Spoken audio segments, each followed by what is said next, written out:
श्रीमद् भागवतम स्कंद 2 अध्याय 9 शीर्षक है श्री भगवान के वचन का उदाहरण देते हुए प्रश्नों के उत्तर। श्लोक संख्या 43। तुष्टम निशाम्य पितरम लोकानां प्रपितामहं देवर्षिः परिपृच्छ भवान्यन् मानुपृच्छति तुष्टं निशाम्य पितरं लोकानां प्रपितामहं देवर्षिः परिपृच्छ भवान्यन् मानुपृच्छति तुष्टं निशाम्य पितरं लोकानां प्रपितामहं देवर्षिः परिपृच्छ भवान्यन् मानुपृच्छति तुष्टं निशाम्य पितरं लोकानां प्रपितामहं देवर्षिः परिपृच्छ भवान्यन् मानुपृच्छति तुष्टं निशाम्य पितरं लोकानां प्रपितामहं देवर्षि परिपृच्छ भवान्यन् मानुपृच्छति तुष्टं निशाम्य पितरं लोकानां प्रपितामहं देवर्षिः परिपप्रच्छ भवान्यन् मानुपृच्छति तुष्टं निशाम्य पितरं लोकानां प्रपितामहं देवर्षिः परिपप्रच्छ भवान्यन् मानुपृच्छति तुष्टं निशाम्य पितरं लोकानां प्रपितामहं देवर्षिः परिपप्रच्छ भवान्यन् मानुपृच्छति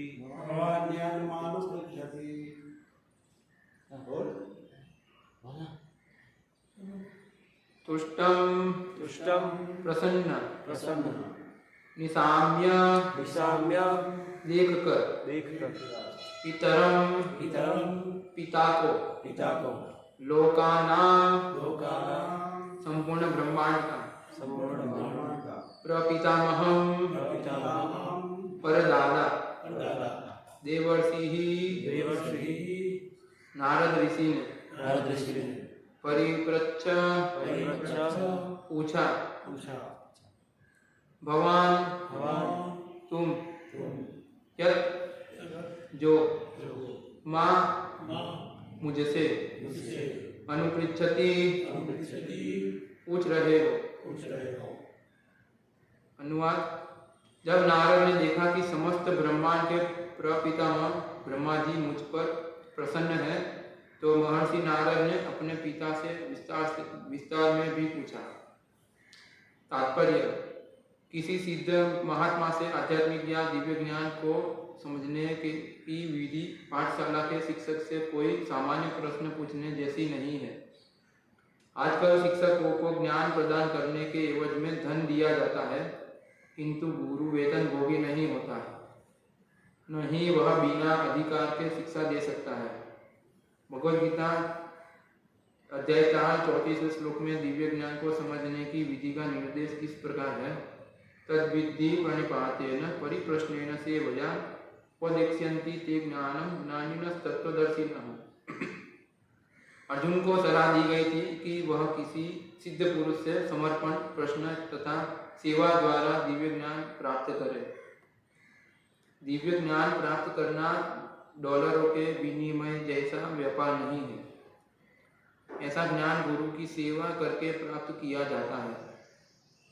जिस प्रकार से ब्रह्मा जी ने भगवान को पूरी तरह तुष्ट करके उनसे प्रत्यक्ष दिव्य ज्ञान प्राप्त किया, उसी प्रकार गुरु को प्रसन्न करके दिव्य ज्ञान प्राप्त करना होता है।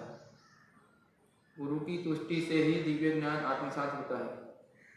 केवल वैयाकरण बन जाने से दिव्य ज्ञान नहीं समझा जा सकता। वेदों की घोषणा है, श्वेताश्वतर उपनिषद 6:23 में दिया है, यस्य देवे परा भक्तिर यथा देवे तथा गुरु तस्यैते कथिता याता प्रकाशन्ते महात्मना। जिसकी अडिग भक्ति भगवान तथा गुरु में होती है, उसके ही लिए दिव्य ज्ञान स्वतः प्रकट होता है। शिष्य तथा गुरु का ऐसा संबंध शाश्वत है। आज जो शिष्य है वही आगे चलकर गुरु बनेगा, और जब तक शिष्य अपने गुरु की आज्ञा का कड़ाई से पालन नहीं करता, तब तक वह प्रामाणिक तथा वैध गुरु नहीं बन सकता। ब्रह्मा जी ने भगवान से शिष्य रूप में वास्तविक ज्ञान प्राप्त किया और इसे अपने प्रिय शिष्य नारद को प्रदान किया। इस प्रकार नारद ने गुरु के रूप में यह ज्ञान व्यास को हस्तांतरित किया और आगे भी ऐसा ही हुआ। अतः तथाकथित औपचारिक गुरु तथा शिष्य ब्रह्मा तथा नारद अथवा नारद तथा व्यास के प्रतिरूप नहीं हो सकते। ब्रह्मा तथा नारद का संबंध एक वास्तविकता थी, किंतु ठग तथा ठगे जाने वाले का संबंध तथाकथित औपचारिकता है। यहाँ यह स्पष्ट उल्लेख है कि नारद न केवल शिष्ट विनीत तथा आज्ञाकारी थे, वरन वे आत्मसंयमी भी थे। जो आत्मसंयमी नहीं है, विशेष रूप से कामी जीवन में, वह न तो शिष्य बन सकता है न गुरु। मनुष्य को वाणी, क्रोध, जीभ, मन, उदर तथा कामेंद्रियों पर संयम रखने की अनुशासनिक शिक्षा मिलनी चाहिए। जो उपयुक्त विशिष्ट इंद्रियों पर संयम प्राप्त कर लेता है, वह गोस्वामी कहलाता है। गोस्वामी हुए बिना न तो कोई शिष्य बन सकता है और न गुरु। इंद्रिय संयम के बिना तथाकथित गुरु निश्चय ही वंचक, ठग है और उसका शिष्य वंचित है। हमें इस श्लोक के अनुभव की तरह ब्रह्मा जी को मृत प्रपितामह नहीं समझना चाहिए। वे सबसे बड़े प्रपितामह हैं और अब भी जीवित है। नारद भी जीवित है। भगवद गीता में ब्रह्मलोक के निवासियों की आयु का उल्लेख है। यह एक क्षुद्र पृथ्वीलोकवासी मुश्किल से ब्रह्मा के एक दिन की अवधि की गणना कर सकते हैं। ओम ज्ञानतिमिरान्धस्य ज्ञानाञ्जनशलाकया चक्षुरुन्मीलितं येन तस्मै श्रीगुरुवे नमः। श्रीचैतन्यमनोभीष्टं स्थापितं येन भूतले स्वयं रूपकदामयं ददाति स्वपदान्तिकं। वन्देऽहं श्रीगुरो श्रीयुतपदकमलं श्रीगुरुन् वैष्णवांश्च श्रीरूपं साग्रजातं सहगण रघुनाथान्वितं तं सजीवं साद्वैतं सावधूतं परिजनसहितं कृष्णचैतन्यदेवं श्रीराधाकृष्णपादान् सहगण ललिता श्रीविशाखान्वितांश्च। नमो विष्णुपादाय कृष्णपृष्ठाय भूतले श्रीमते भक्ति विकास स्वामिनिधि नामिने।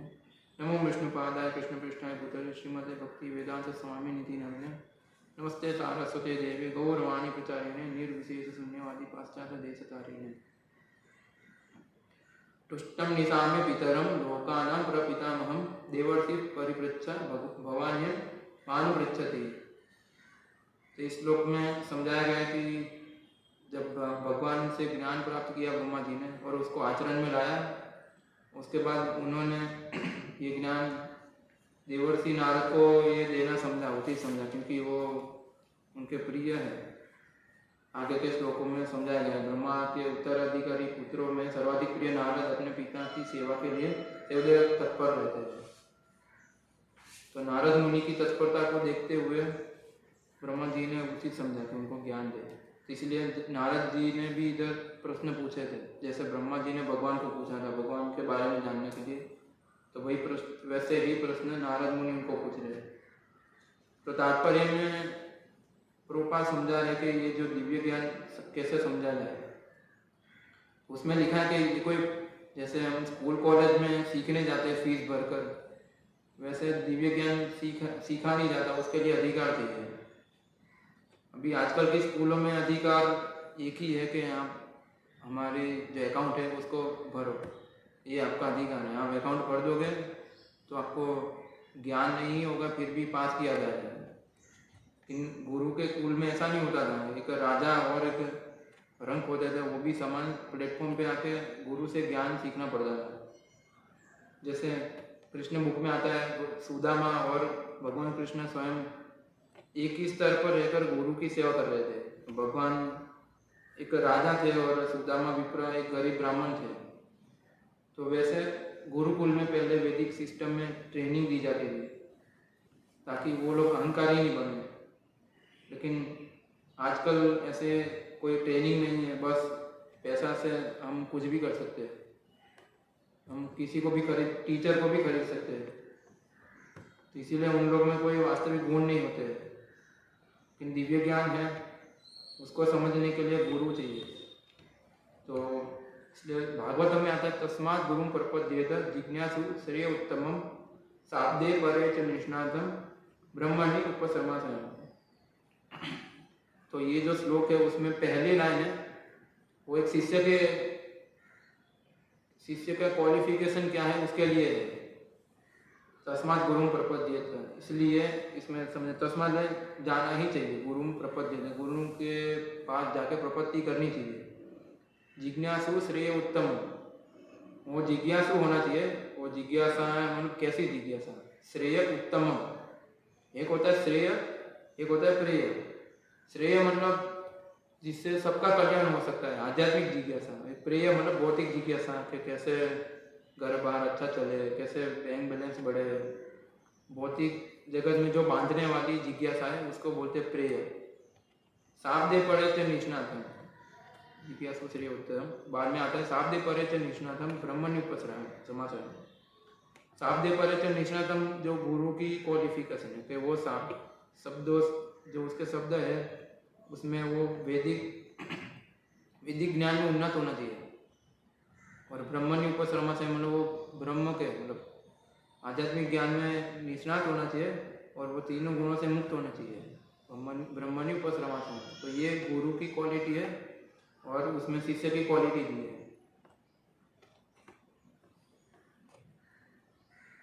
तो इसमें आगे बताया कि आजकल शिक्षकों को ज्ञान प्रदान करने के एवज में धन दिया जाता है, किंतु जो गुरु है वेतन भोगी नहीं होता है, नहीं वह बिना अधिकार के शिक्षा दे सकता है।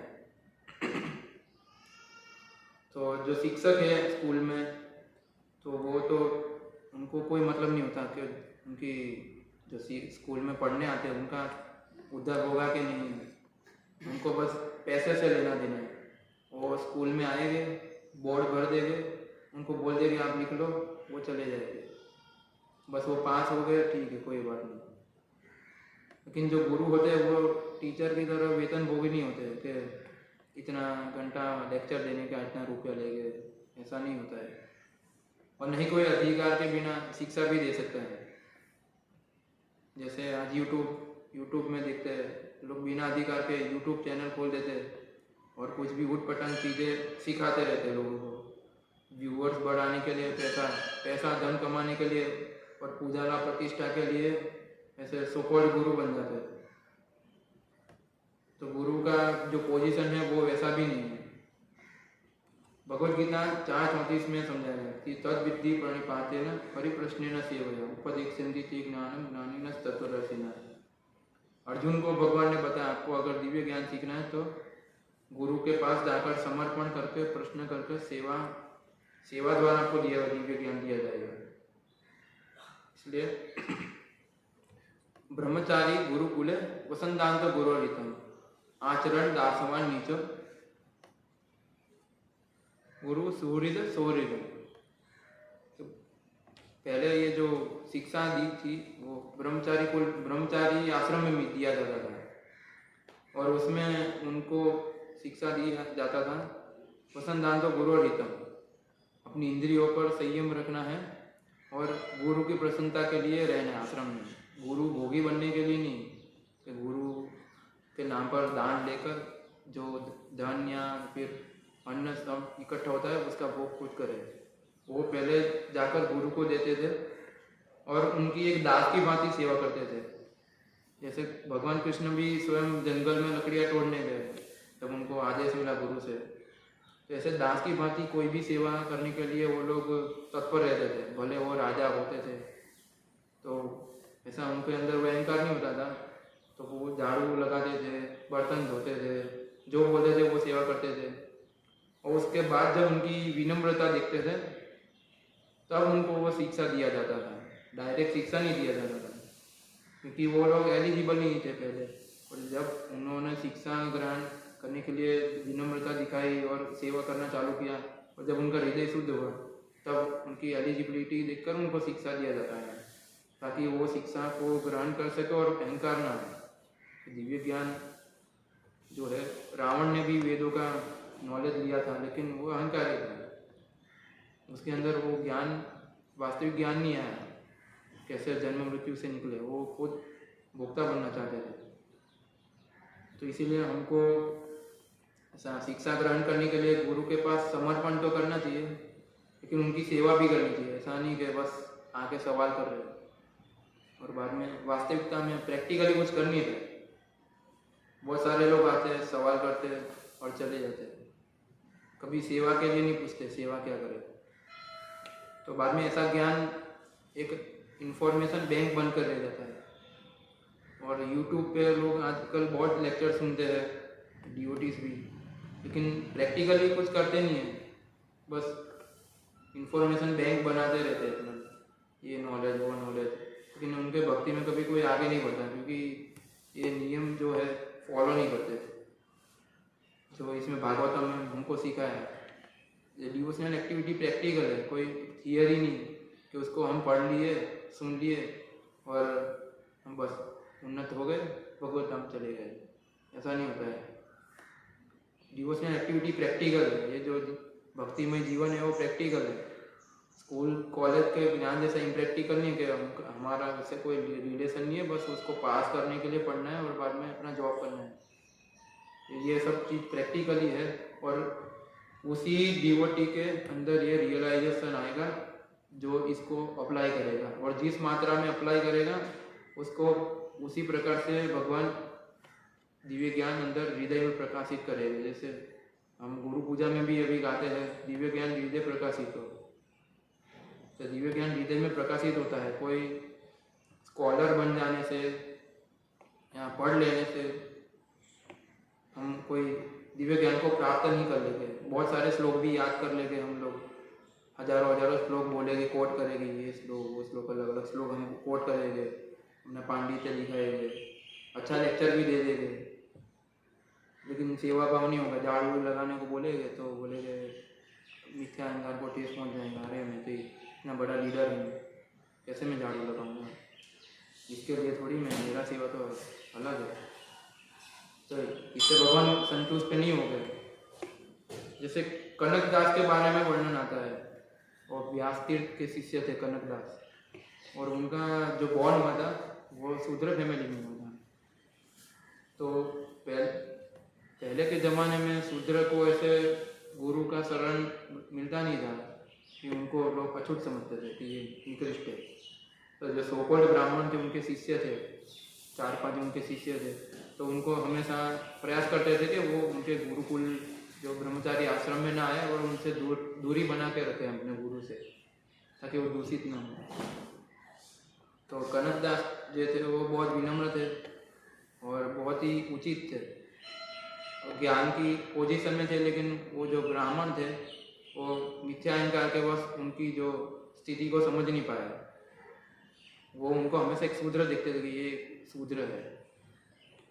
तो कनक दास थे, उनकी परीक्षा वो हमेशा अपोज करते थे अपने गुरु का, कि क्यों इसको, व्यास के कनक दास को बहुत पसंद करते थे, लेकिन जो उनके शिष्य थे ब्राह्मण उनको पसंद नहीं था। तो गुरु को जब पता चला कि जो उनके शिष्य थे उनको पसंद नहीं, तो इसलिए उनको एक टास्क दिया कि आप जाओ चारों लोग के केला खा के आओ, और कनक दास को भी बोले कि आप भी केला खा के आओ। तो चारों चार, और टर्म कंडीशन ऐसा था कि पता नहीं चलना चाहिए, कि किसी को भी दिखना नहीं मैं केला खाया, उसको ऐसे खाना है। तो एक को बोला गया कि कैसे खाया आपने केला? तो मैं गर्भगृह में पीछे था, कोई नहीं था मेरे आजू बाजू, पर मैंने ये केला खा लिया। और एक दूसरा था, वो उसको बोला तो वो बोला कि मैंने केला एक जंगल में जाके खाया और मैंने ये चेक किया कि कोई है नहीं। और तीसरे ने भी ऐसे ही कुछ उत्तर दिया। बाद में जब कनकदास को पूछा गया तो बोले मैं जहाँ भी गया मैंने भगवान को ही पाया, इसलिए मैं ये केला खा नहीं पाया, क्योंकि हर जगह वे भगवान थे। तो ये एक जो भक्त है कनकदास, उनकी ये स्थिति है। भले वो शूद्र कुल में जन्म है, फिर भी वो एक विनम्र थे। उनके शिष्यों ने बाद में उनको मारा भी, और इतना मारा, एक कोड़े से मारने लगे जोर जोर से।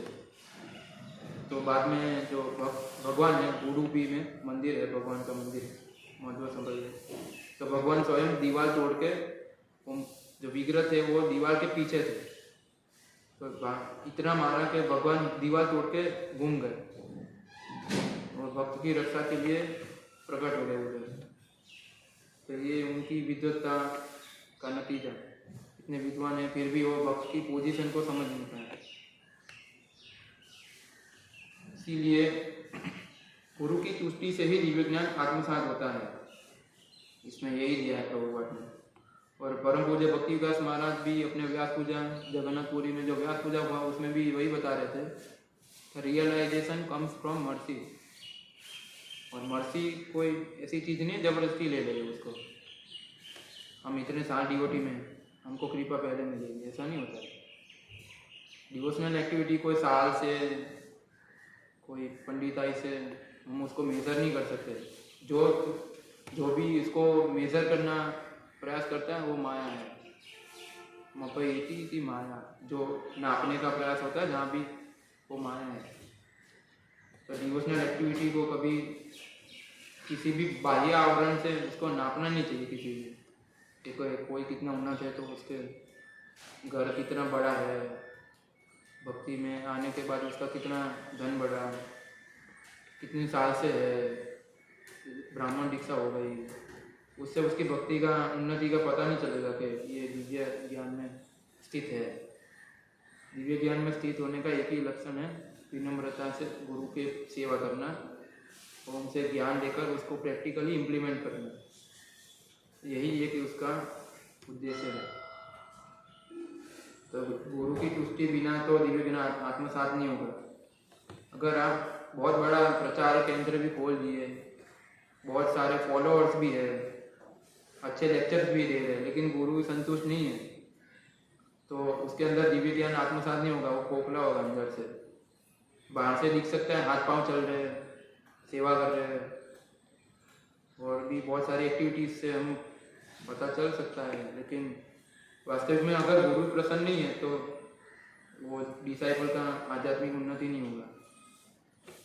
अगर गुरु को शिष्य फॉलो नहीं करेगा और अपने मन मर्जी से कुछ भी करते रहेगा तो उसका आध्यात्मिक उन्नति कभी नहीं होगा।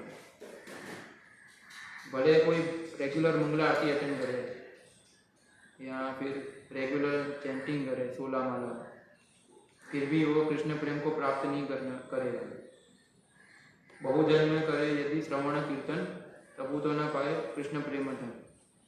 बहुजन्म तक भी आप श्रवण कीर्तन करते रहेंगे फिर भी आप कृष्ण प्रेम को प्राप्त नहीं कर पाएंगे, क्योंकि ये जो शिष्य का जो कर्तव्य है आप कर ही नहीं रहे।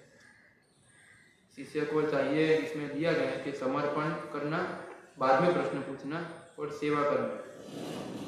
तो ये समर्पण ही नहीं है तो श्रवण कीर्तन का लाभ ही क्या। तो ये बहुत जरूरी है, हमको ये हमेशा देखते रहना चाहिए कि शुद्ध भक्ति कर रहे कि नहीं कर रहे। अन्याभिलाषिता शून्यम ज्ञान कर्माद्यनावृतम आनुकूल्यन कृष्णानुशीलनम भक्तिरुत्तमा। ये शुद्ध भक्ति है, वो हमारा हमेशा ये श्लोक हमें भूलना नहीं चाहिए कि हर एक्टिविटी के पीछे देखना चाहिए कृष्ण और गुरु की प्रसन्नता के लिए कर रहे या अपने कुछ पूजा का प्रतिष्ठा के लिए कर रहे। जो लोग कृष्ण और गुरु की प्रसन्नता के लिए कोई सेवा करेगा तो वो अपनी अहंकार को साइड पर रखते हैं, जो बोलेंगे उसको एक्सेप्ट करने के लिए रेडी हो गए कि ठीक है आप जो बोल रहे उसको उसको मैं स्वीकार करने के लिए रेडी हूँ। चाहे उसको जाहिर में भूल अब गलतियाँ दिखाए कि आप ऐसा गलत कर रहे हैं, तो उसको स्वीकार करे कि हाँ आपने सही बोला, अभी से मैं ऐसा नहीं करूँगा। और अगर वो अपने अहंकार के लिए कुछ भी कर रहा है, तो प्रचार कर रहे हैं या फिर पुस्तक वितरण भी कर रहे हैं, या फिर A to Z कोई भी डिवोशनल एक्टिविटी कर रहे हैं नवदा विधि भक्ति, अगर वो गुरु और कृष्ण की प्रसन्नता के लिए नहीं कर रहे और बीच में अपना कोई मोटिव है, तो वो शुद्ध भक्ति के रास्ते पे नहीं और कभी भी उसको दिव्य ज्ञान प्रकाशित नहीं होगा। इसीलिए चेतन महाप्रभु भी बोले हैं काम और प्रेम में अंतर के कृष्णेंद्रिय प्रीति वांछा तारे बोली कृष्णेंद्रिय आत्मेंद्रिय प्रीति वांछा तारे बोली काम कृष्णेंद्रिय प्रीति इच्छा धरे प्रेम न। तो ये जो श्लोक है, ये कुछ श्लोक है, वो हमको हमेशा याद रखने चाहिए कि हम लोग अपनी संतुष्टि के लिए कर रहे हैं कि कृष्ण के लिए कर रहे हैं, गुरु के लिए कर रहे हैं। हमारे जो गुरु महाराज भी बताते कि कभी कभी जो अपने उनके शिष्य है वो ऐसा बिहेव करते थे कि बस एक गुरु तो एक बैठे है ऐसे, लेकिन उनको अपनी इच्छा पूरी कराने के लिए गुरु के पास ऐसे वे में जाते हैं, ऐसे प्रस्तुत करते हैं कि अपनी इच्छा है, और गुरु की इच्छा तो वो पूछना नहीं चाहते कि आपकी क्या इच्छा है, वो अपनी इच्छा को ऐसे लेके आते हैं। पर बाद में गुरु को सैंक्शन करना पड़ता है क्या, क्योंकि उनको पता है कि गुरु अगर बोलेंगे कि आप ऐसा नहीं करो ऐसा करो, तो वो मानने नहीं वाले और उसमें उनकी गुरु अवज्ञा होगी, गुरु अपराध के कारण उसकी भक्ति में बाधा होगी। इसलिए गुरु भी बाद में उनको परमिशन देते कि ठीक है आप ऐसा कर सकते हो। बाद में वो बाहर आके बोलेगा देखो गुरु महाराज ने मुझे ये बोला है, मैं ये करूँगा। तो ऐसे गुरु ऐसे शिष्य होते हैं कि गुरु तो एक बस एक फ़ोटो रखा है सेंटर में या मंदिर में, फ़ोटो है उनका, और कभी कभी गुरु आ गए तो उनका कुछ स्वागत कर दिया, और बाद में जब गुरु नहीं होते तो मन मर्जी ब्रह्म के हिसाब से वो कुछ भी अपना करे, लोगों से दान लेंगे और मंदिर चलाएंगे, कुछ भी करेंगे। इसमें गुरु का उसमें कोई वो है ही नहीं, गुरु की प्रसन्नता है। ऐसे भी शिष्य नहीं बनना चाहिए हमें। वही यस्य देवे परा भक्ति यथा देवे तथा गुरु तस्य ते कथिता यात प्रकाशन्ते महात्मा, जिसके जो गुरु और कृष्ण में समान श्रद्धा है उसके ही अंदर ये जो दिव्य ज्ञान है वो प्रकाशित होगा। बाकी आपके अंदर अगर गुरु और कृष्ण के प्रति समान श्रद्धा नहीं है, एक कनिष्ठ अधिकारी का जो लक्षण होता है वो कृष्ण से तो अट्रैक्ट हो गए, वो प्रार्थना करेंगे, लेकिन बाकी जो वैष्णव है उनसे उतना उनका ये रिलेशन नहीं होगा। वो कनिष्ठ अधिकारी बस उतना ही करेगा, अर्चायामे हरे सदये गते। तो ऐसे वो लोग न तद भक्ति सुचाने से सर्वार्थ प्राकृत स्मृत, ये लोग बस भगवान की पूजा करेंगे, उनके दर्शन करेंगे, लेकिन जो उनके साथीगण होते हैं उनको इतना महत्वता नहीं देंगे, बस मैं और भगवान। तो ऐसे डिवोटी के अंदर भी ये जो दिव्य ज्ञान है वो प्रकाशित नहीं होगा। वो उसके उनको फल तो मिलेगा दर्शन करने से, तो बहुत ही लंबे जन्मों के बाद उसको भगवान की प्राप्ति होगी, इस जन्म में तो नहीं होगी।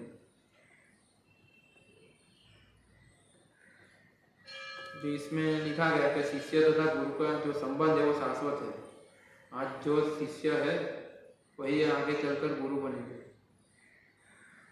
तो जो शिष्य है, आज का जो शिष्य है वो कल गुरु बनेंगे। एक अच्छा लिसनर ही एक अच्छा वक्ता बन सकता है। जो अच्छे से सुनेगा, उसको समझेगा, वही बाद में आके प्रवचन अच्छे से दे सकता है। कोई भी अगर विनीत भाव से सुनता नहीं है तो बाद में अच्छे से बोल नहीं पाएगा। ऐसे जो अच्छे से जो सुनेगा शरणागति के साथ, उनके बोलने से दूसरे के हृदयों में वो जो कृष्ण भक्ति है उसका बीज का आरोपण होगा।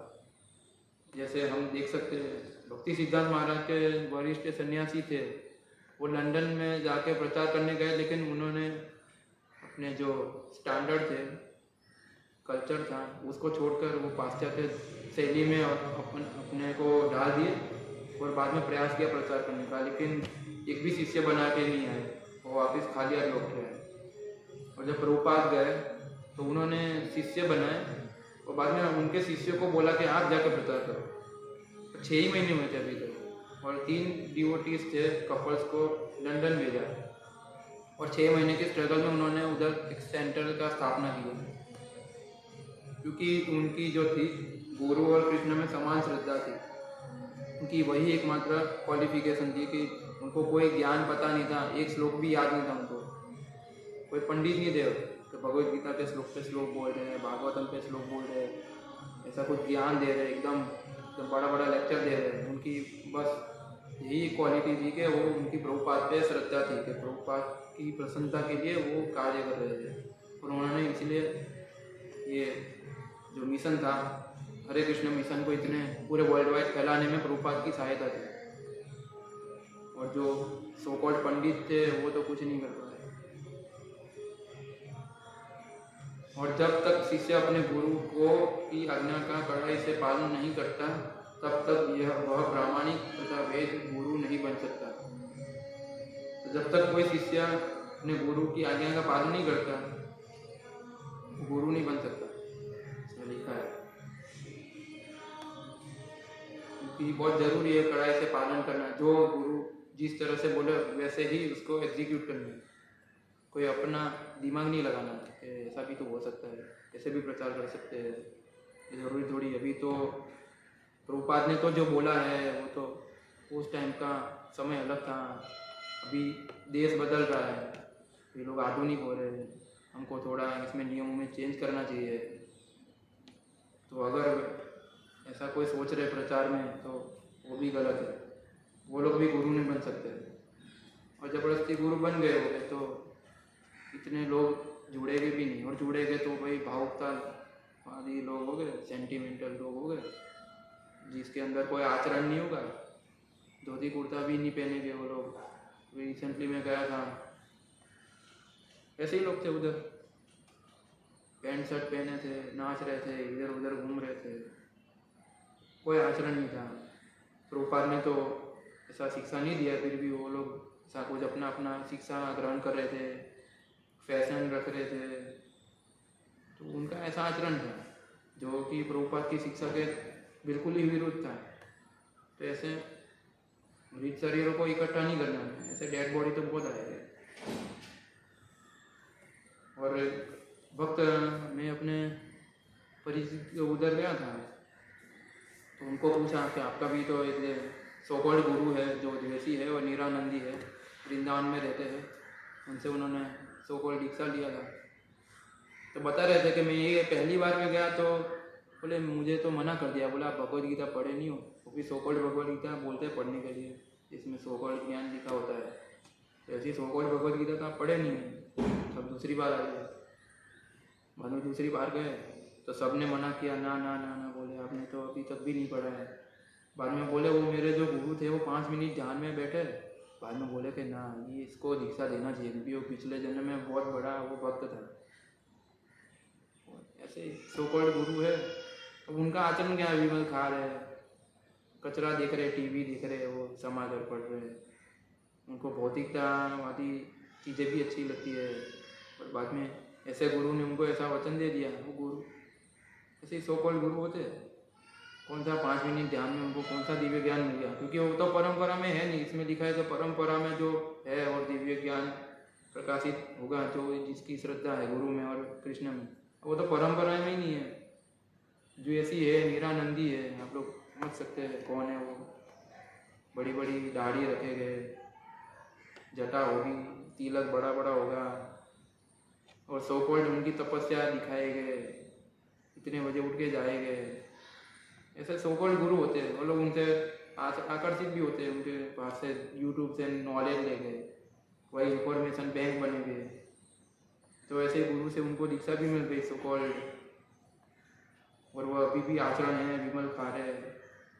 और बाद में ऐसे लोग बाद में ज्ञान देते कि आप लोग ऐसा क्या पालन करते हो, घर बार छोड़ दिया, भगवान ने कभी नहीं बोला, तो भी इनका आचरण है। आजकल ऐसे ही लोग गुरु बन जाते हैं, सो कॉल्ड यूट्यूब चैनल भी खोल लेते हैं, क्योंकि उनको लगता है कि बस मैंने सुन लिया, अभी मेरे को आ गया प्रचार करना, मैं कर सकता हूँ, मैं बोल सकता हूँ, मुझे अधिकार है।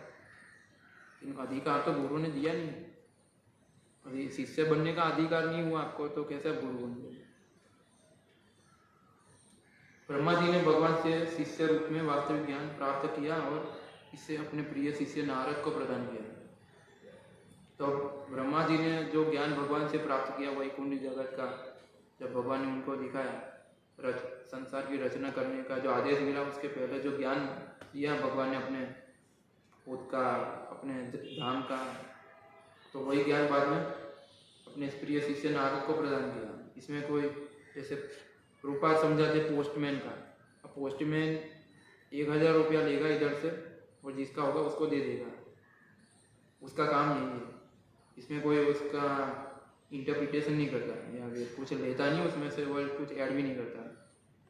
तो प्रभुपाद भी वही बोलते कि हमको भी यही करना है, हमको कुछ नया नहीं करना है, हमको जो दिव्य ज्ञान जो गुरु है, परंपरा में जो आने वाले गुरु है, उनसे सुनना है, उसको आत्मसात करना है, प्रैक्टिकली अप्लाई करना है, उसको देना है, बस यही करना है। इसमें कोई नया बात नहीं है।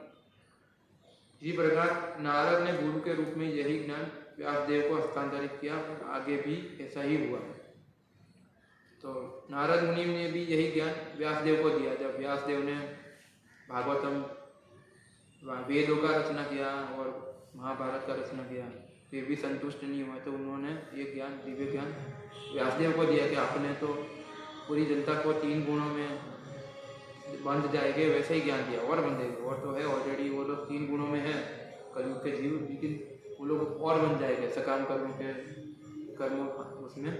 इसलिए आप भगवान की भक्ति का आप रचना करो, जो ऐसा ग्रंथ बनाओ जो भगवान के बारे में वर्णन हो। तो यही ज्ञान उन्होंने व्यासदेव को दिया। अतः तथाकथित औपचारिक गुरु तथा शिष्य ब्रह्मा तथा नारद अथवा नारद तथा व्यास के प्रतिरूप नहीं हो सकते। तो कोई भी जो गुरु शिष्य है वो हमारे जो परंपरा में जो गुरु शिष्य है उसके समान नहीं हो सकता। जैसे लोग भगवत गीता प्रचार करने जाते तो बोलते एक ही तो है भगवत गीता, कहाँ अलग है। तो हम उनको बताते कि ये देखिए हमारे जो भगवत गीता है उसमें गुरु शिष्य परंपरा है। कृष्ण से ब्रह्मा जी, ब्रह्मा जी से नारद जी, नारद जी से व्यासदेव, व्यासदेव से मध्वाचार्य, इसे ब्रह्मा मध्व गौड़ीय संप्रदाय के जो गुरु हो गए उनको हम बताते कि देखिए हमारे जो गुरु जो भगवत गीता है उसमें गुरु शिष्य परंपरा है, आपके पास हो तो बताइए। तो वो लोग नहीं बता सकते क्योंकि उनके अंदर कोई परंपरा जैसा नहीं होता है कि ये परंपरा है उसमें से ज्ञान आया है उसको उसको लिखना है। वो तो अपना कुछ ज्ञान देते रहते हैं। लोग सोचते हैं बस सब गुरु तो एक ही है, कुछ आध्यात्मिक ज्ञान दे रहे हैं। बेसिक ज्ञान तो कोई नैतिक सदाचार तो कोई भी दे सकता है और वो सोकल गुरु देते भी है। लोग बोलते हैं कि वो ऐसा ऐसा बताते हैं। अब नैतिक सदाचार तो उसमें कोई बड़ी बात नहीं है, लेकिन जरूरी है कि आध्यात्मिक ज्ञान में क्या बोल रहे हो, भगवान के बारे में उनकी क्या समझ है, भगवान कौन है और हमारा जीवन का उद्देश्य क्या है, वो लोग सही से नहीं बताते कुछ भी करो वही जाना है, सब एक ही है। तो यही हमको वास्तविक ज्ञान देखना है, कौन दे रहा है। तो लोग तो अंधे देख नहीं रहे, इसलिए वो कुछ भी उठपटांग चीज़ें सिखा रहे वो सीख लेते हैं। उनको पता नहीं है कि हीरे में हीरा लेना और लोहा लेना में क्या अंतर है, वो तो सबको एक जैसा ही मानते हैं। किंतु ठग तथा ठगे जाने वाले का संबंध तथाकथित केवल शिष्ट विनीत, किंतु ठग तथा ठगे जाने वाले का संबंध तथाकथित औपचारिकता है। यहाँ यह स्पष्ट उल्लेख है कि नारद न केवल शिष्ट विनीत तथा आज्ञाकारी थे वरन आत्मसंयमी भी थे। तो ये भी एक शिष्य का क्वालिफिकेशन आत्मसंयमी थे। वो उनका जो इंद्रियों पे संयम था, इसलिए तो वो विनीत हो सके। विद्या विनय संपन्न ब्राह्मण कवि अस्ति नहीं। अगर कोई विद्या प्राप्त करता है तो उसका क्वालिफिकेशन, उसका रिजल्ट है कि वो विनम्र बनेगा। और आजकल तो कोई विनम्र तो बनता नहीं है। स्कूल कॉलेज में शिक्षण तो लेते हैं लेकिन विनम्रता नहीं आती है, उनका अहंकार और बढ़ता है क्योंकि जो टीचर्स है वही उनको शिक्षण ठीक से नहीं दे रहे। इसलिए पूरा एजुकेशन सिस्टम बेकार होने के कारण पूरा समाज भ्रष्ट और होता है और समस्या आती है। जब तक लोग पशु के स्तर पर रहेंगे तो उसमें शांति का कोई प्रश्न ही नहीं है। कभी भी दो पशु शांति से नहीं बैठेंगे, वो भौंकेंगे, कुत्ता होगा दो कुत्ते हो गए भौंकेंगे, दो बिल्ली लड़ती रहेगी। तो ऐसे ही पशु के समान अगर सभ्यता रहेगी तो उसमें कभी शांति नहीं आएगी। और आध्यात्मिक ज्ञान का तो बहुत दूर की बात है। जो आत्मा संयमी नहीं है विशेष रूप से कामी जीवन में, वह न तो शिष्य बन सकता है न गुरु। इसमें स्पष्ट लिखा है कि जो संयमी नहीं है, जो कामी जीवन में व्यस्त है, वो तो कभी शिष्य भी नहीं बन सकता और गुरु भी नहीं बन सकता। तो आजकल के स्कूल कॉलेज में भी यही चीज़ होती है, भ्रष्ट वातावरण। तो वो स्कूल का टीचर होगा, वो एक लड़की के साथ उनका अफेयर होगा स्कूल या कॉलेज के, और स्कूल के स्टूडेंट कॉलेज के स्टूडेंट का अफेयर होगा टीचर के साथ। ऐसे उनका काम व्यापार चलता है और बाद में रट्टा मार के पास हो जाते हैं और अपने आप को एजुकेटेड व्यक्ति मानते हैं कि मैं एजुकेटेड हूँ। ये उनका एजुकेशन है, मैं पशु के समान, लेकिन अपने आप को एजुकेटेड शिक्षित मानते। शिक्षित क्या उनका हाल निद्रा भाई में व्यस्त है और अपने आप को शिक्षित मान लेंगे। ऐसा कोई उनका आचरण नहीं है, फिर भी ढोंग करते हुए ऐसा हूँ। मनुष्य को वाणी, क्रोध, जीव, मन, दर्द तथा काम इंद्रियों पर संयम प्राप्त कर काम इंद्रियों पर संयम रखने की अनुशासनिक शिक्षा मिलनी चाहिए। जो उपयुक्त विशिष्ट इंद्रियों पर संयम प्राप्त करता है वह गोस्वामी कहलाता है। उपदेशामृत में भी आता है, यही श्लोक का ये अनुवाद है। पहला श्लोक आता है,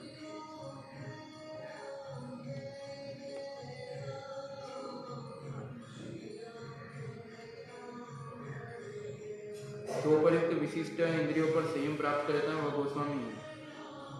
तो उसमें जो वेग है, वाचो वेगम मनसा, क्रोध वेगम, जिह्वा वेगम, उदरोपस्थ वेगम, एतान वेगान यो विषहेत धीर सर्वमपि मम पृथ्वीं स शिष्य। जो मन के वेग, वचन के वेग, वाणी के वेग, इन वेगों को सहन करते हैं, अपने नियंत्रण में लाते हैं, वही पूरी पृथ्वी पे शिष्य बनाने के लायक है। वही गोस्वामी है। गो मतलब इंद्रियों में, और स्वामी मतलब इंद्रियों के स्वामी, उसको गोस्वामी बोलते हैं। और जो गोदास है वो इंद्रियों के दास हो गए, और इंद्रियों जहाँ उनको ले जाएगी, उनके वेग, वाणी के वेग में वो उटपटांग चीज़ें बोलते रहेंगे।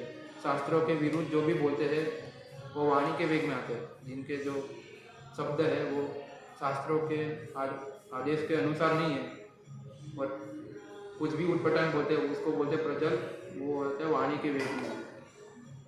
क्रोध है तो क्रोध भी उनका तुरंत ही प्रकट हो जाएगा। कुछ भी हम बोलेंगे तो क्रोधित हो जाएंगे।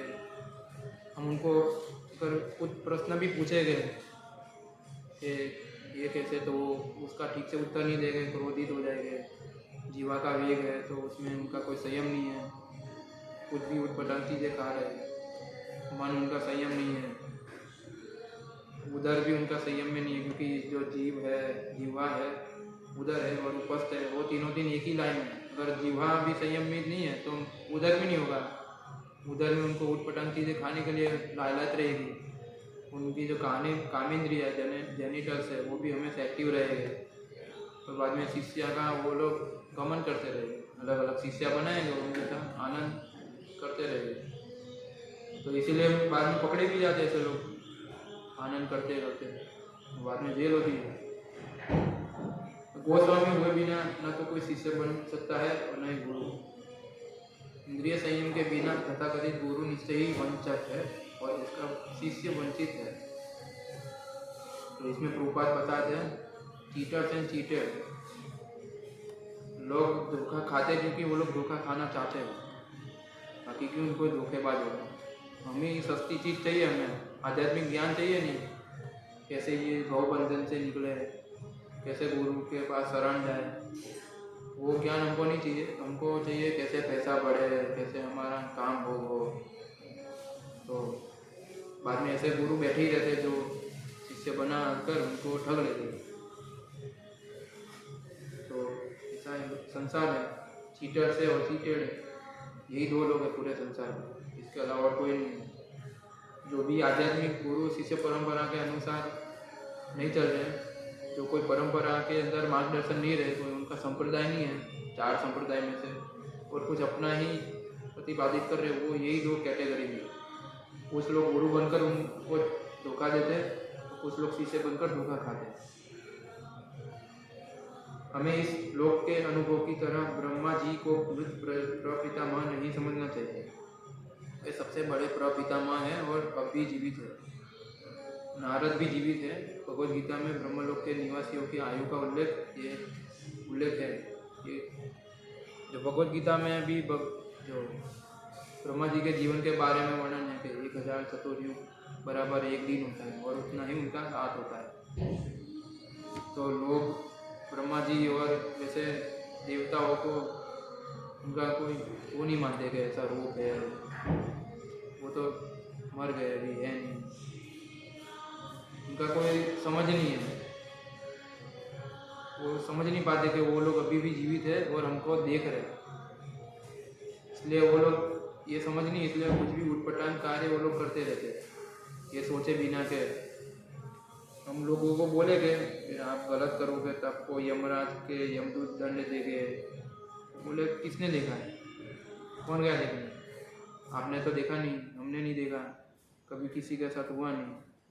तो मतलब वो लोग समझते कि वो लोग है ही नहीं, ये तो बस एक नाम है, कुछ कैरेक्टर है, नाम है, ऐसा कुछ होता नहीं है। कोई जो है वो यही है, इसके बाद कुछ होना नहीं है।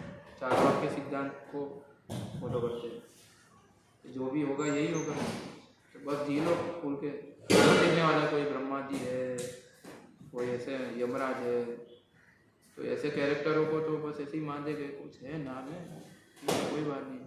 तो कुछ श्रद्धा लोग है तो उनको उनके मंदिर भी जाएंगे, पूजा कर रहे, लेकिन उनकी कोई वास्तविक समझ नहीं है देवताओं के बारे में भी। कोई राम मंदिर भी आएगा या फिर शिव जी के मंदिर में भी आएगा, पानी भी चलाएगा, लेकिन ऐसा उनका कोई धाम है, उनका कोई रूप है, ऐसा कोई उनको समझ नहीं है। उनकी समझ है कि बस करना है और अपना कुछ काम भोग होगा, उसके लिए हम करते रहेंगे, पानी चढ़ाएंगे, उससे हमको अच्छी पत्नी मिल जाएगी या फिर धन मिल जाएगा, उससे हमारा संसार चलता रहेगा, सुखी रहेगा। तो कुछ लोग ऐसे होते हैं, इसलिए प्रभुपाद को इसमें लिखना पड़ेगा जो ब्रह्मा जी कोई मृत प्रपितामह नहीं है, वो जीवित है।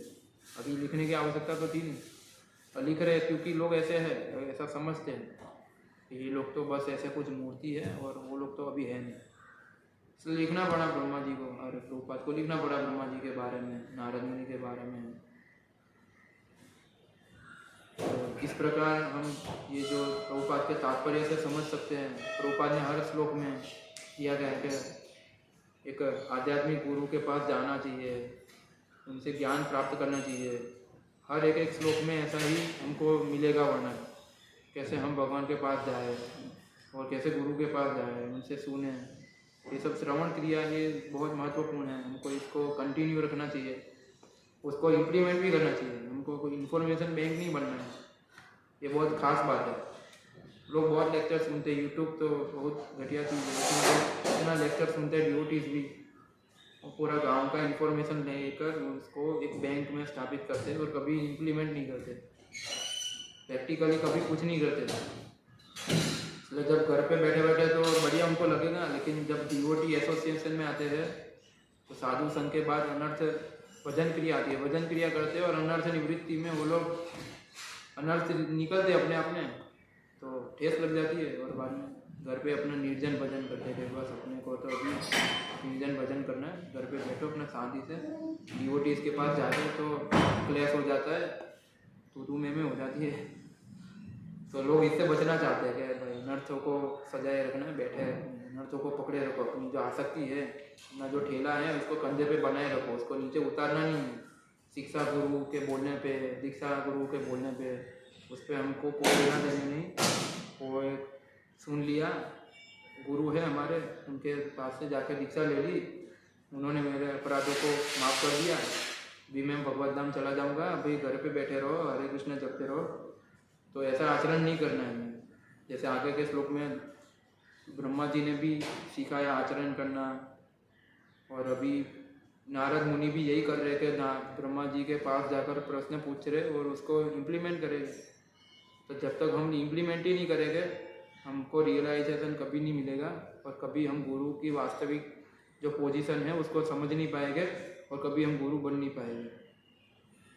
तो गुरु तो वही चाहते कि जो शिष्य है वो उनके जो नॉलेज है, गुरु के द्वारा दिए गए नॉलेज, जो ज्ञान है उसको समझे। इसलिए वो भ्रमण करते हैं, पुस्तक लिखते हैं, ताकि जब गुरु उपस्थित नहीं रहेंगे तो उनके जो शिष्य है उनके गुरु के पुस्तकों को पढ़कर वो आगे बढ़ेंगे। जैसे ना प्रभुपाद बोलते हैं कि मैं कभी नहीं मरूंगा, मैं अपने पुस्तकों में हमेशा जीवित रहूँगा। तो प्रभुपाद अपने पुस्तकों में हमेशा जीवित है और अपने लेक्चर्स के माध्यम से जीवित है और उनके प्रतिनिधि है उनके माध्यम से जीवित है।